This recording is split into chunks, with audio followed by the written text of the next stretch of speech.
So in addition to the coercive strategy, the Chinese government also has co-opted strategies.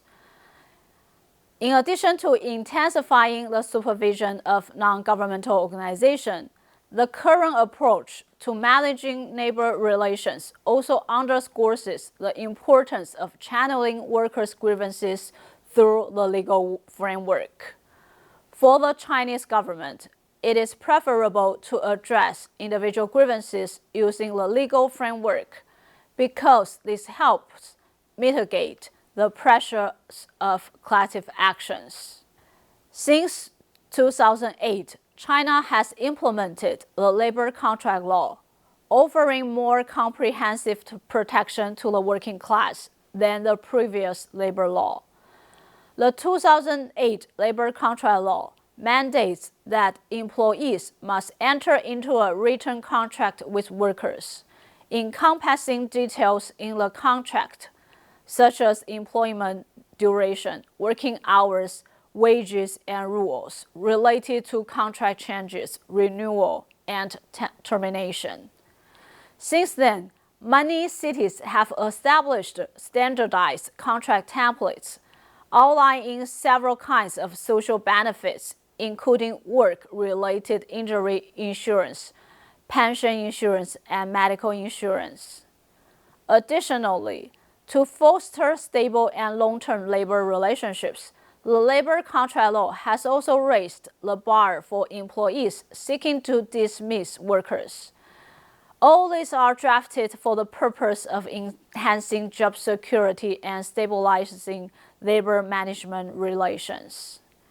Under these safeguards, the number of labor disputes that were resolved through the labor contract law has constantly risen. The trend suggests that, to some extent, the Chinese government has effectively directed social actors to utilize legal channels and venues to address their grievances.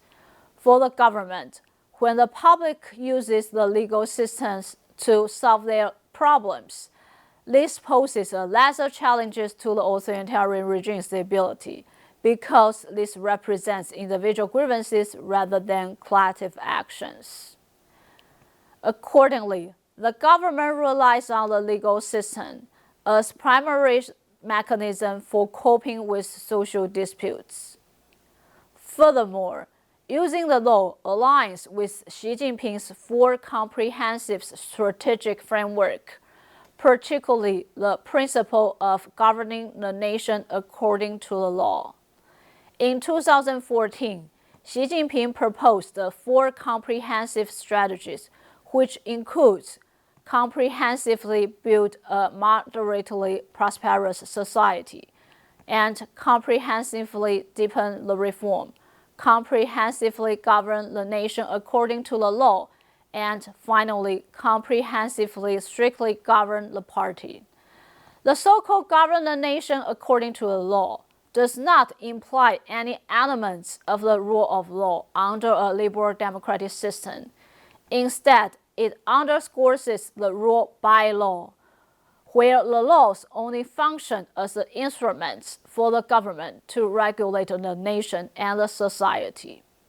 In line with this principle, the consistent utilization of the labor contract law to address labor disputes is pivotal for the governance of labor relations in the Xi Jinping era.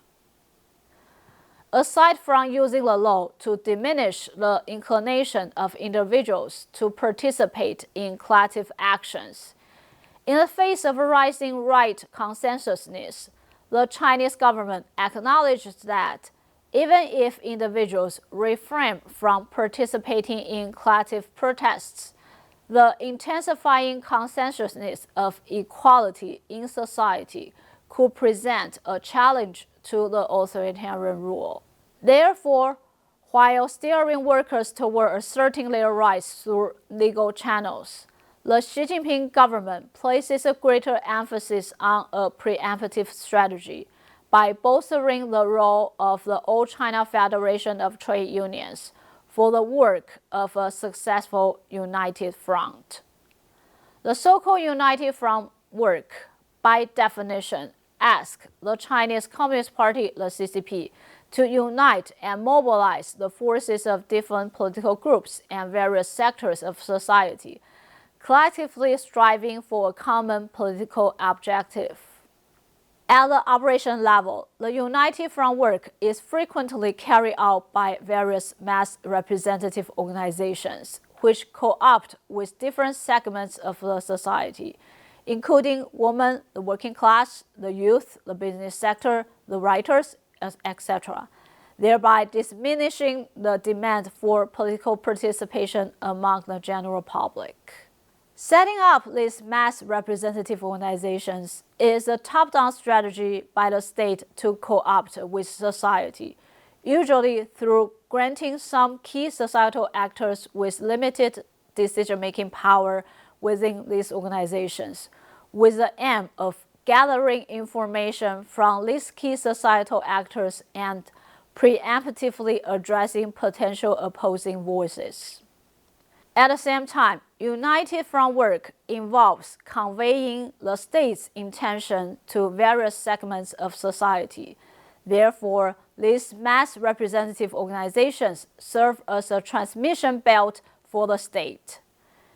In efforts to unite the working class, the All China Federation of Trade Union, that is the ACFTU, stands as the primary mass representative organization for the CCP. The ACFTU and its local branches are the only legal trade union in China. The staff of ACFTU is recruited through national civil service examinations, and many positions require CCP membership. The ACFTU operates a top-down bureaucratic structure where grassroots trade unions within factories are subservient to local federations of trade unions, adhering to the guidance of the Communist Party and the central-level ACFTU.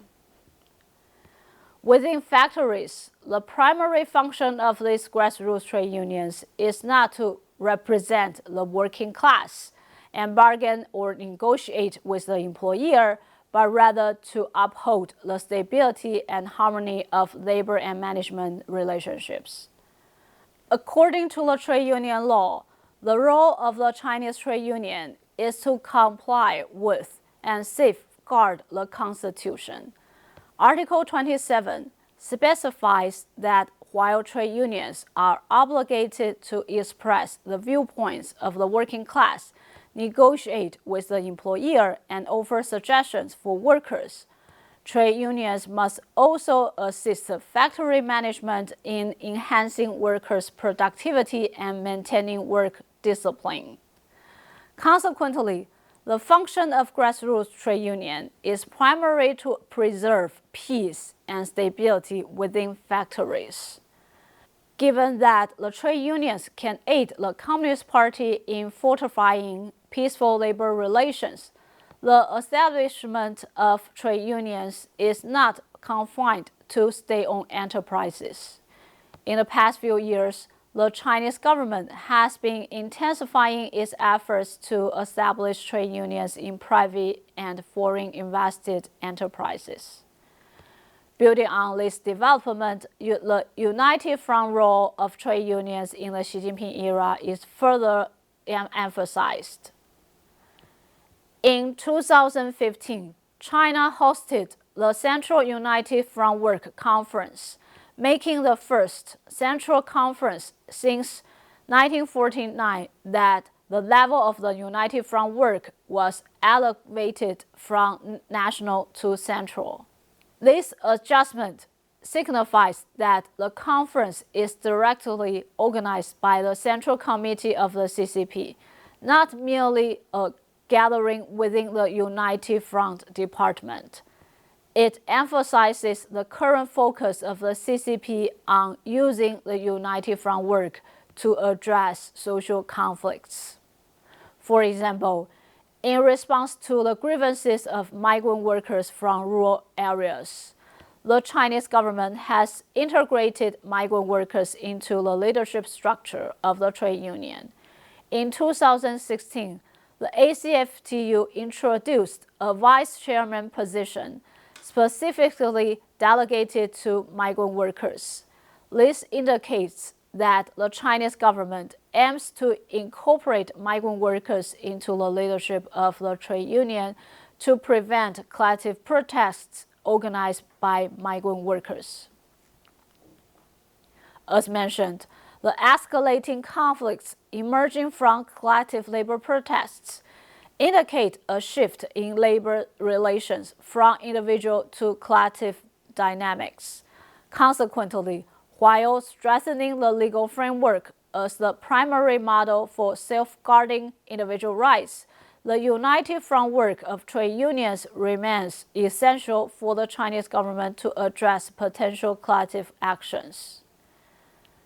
In addition to trade unions, another approach to managing potential collective labor discontent is the tripartite consultation mechanism. The term tripartite mechanism refers to the coordination among the government, which is represented by the Ministry of Human Resources and Social Security within the State Council, the trade union, namely the ACFTU, and the business sector, which is mainly represented by the All China Federation of Industry and Commerce. This is another official mass representative organization of the CCP for the united front work within the business sector. During the tripartite consultations between the government, the trade union, and the business sector, the government can play a guiding role, striving to achieve a consensus between the working class and the management. This strategy helps the government to build a neutral role, transcending all the conflicts from either the working class or the business sector. Moreover, this helps deflect public blame from the government as a primary target in labor and management conflicts, redirecting the focus to the business sector as a primary responsible party for workers' grievances. In other words, the government should not be the one to be accused of. Given its advantages for the government, the tripartite consultation mechanism has been frequently employed in recent years to manage collective labor strikes for the central government, positioning itself as a mediator in the labor management disputes helps mitigate the potential harm that labor protests could pose to the regime stability. In conclusion, for authoritarian leaders, the potential threat to regime stability arises from two main sources. The first one is a challenge from within the ruling elite, and the second one is a collective action organized by societal actors. As a result, authoritarian leaders must formulate strategies not only to prevent the possibility of a coup, but also to avert the escalation of any social grievances into a social revolution. Analyzing the phenomena of labor protests reveals that in response to the escalating social disputes, the prevailing governance model emphasizes the individualized legal channel within the system to manage the growing social conflicts. However, as people's awareness of their rights increases, the number of collective protests continue to rise, posing continuous tremendous pressure on regime stability. Furthermore, in China, the detrimental effects of labor protests on regime stability are likely to be associated by their impacts on economic growth.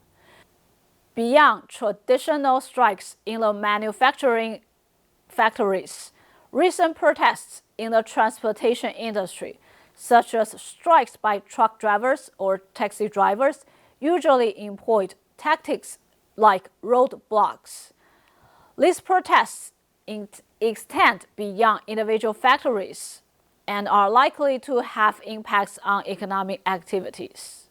These challenges complicated China's regulation of the labor relations, consequently bolstering official trade unions establishing connections with societal forces, and preemptively addressing collective conflicts become imperative for the Chinese government.